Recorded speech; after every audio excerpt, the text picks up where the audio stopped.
يا ده توشك عايزه ده اخوك فين يا؟ بيدور على عروس. عروستاش تاني؟ ما نعمل له مش ديك خلحته.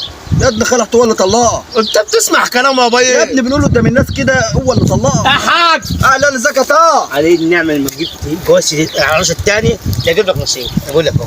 يا طه ده انا صرفت على الفرح بتاعك نص مليون يا طه، نص مليون جنيه نص مليون جنيه يا وفي حاج. الاخر طلقتها يا طه. هي ايه؟ باين عليك بابا دلوقتي انت هتكذب برضه. ما انا لازم اكذب يا ابني اقول ده طلقها اهي. والله احنا عارفين انها خلعته.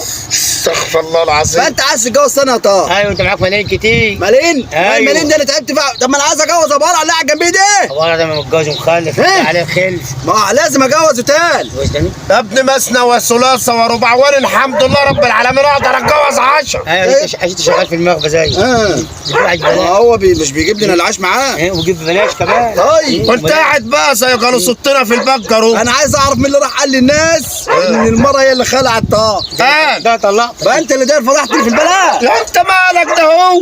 اسكت انت اللي طلعت يا طه. ايوه طلقت. انت بتداري وقت ده. ايوه طلقت.